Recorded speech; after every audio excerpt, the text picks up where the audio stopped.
un mot de cette attaque survenue au niveau d'un poste avancé de l'armée à la frontière. C'était le 20 juillet dernier au Togo. Donc absolument, on voit tout de suite sur une carte où ça s'est passé. Donc c'est un poste qui a déjà été attaqué en 2021, 8 soldats tués.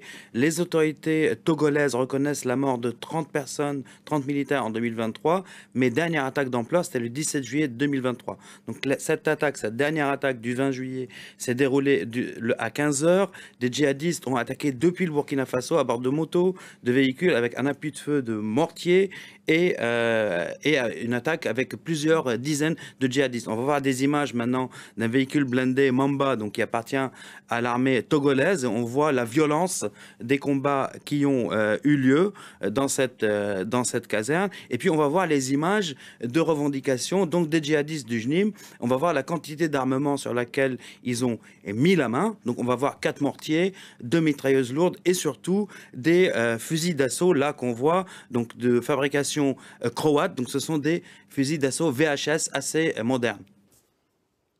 Donc, il faut que notre pays cesse de se mêler des histoires sous prétexte qu'on fait de la diplomatie. Nous avons un pays à développer. Nous avons un pays à développer. Le Ghana qui fait des routes, des autoroutes, des rails, qui construit des immeubles, qui construit des universités, ne se mêle d'aucun dialogue en Afrique. Et ils ne sont pas attaqués par les terroristes. Nous qui sommes à un niveau de développement très bas, c'est nous qui prenons le peu d'argent qu'on a pour aller nous mêler des histoires qui ne nous concernent pas. Et en conséquence, on subit.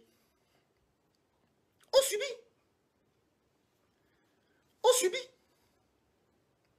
Je suis d'accord que la menace, elle est régionale, elle est réelle. Mais si vous tenez tranquillement dans votre pays, personne ne viendra vous provoquer. Mais quand vous allez mêler, parce que les terroristes, ils sont très bien informés. Ils sont aussi sur les réseaux sociaux. Les terroristes de 2020, c'est des terroristes 2.0.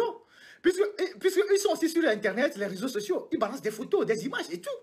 Ils suivent l'actualité.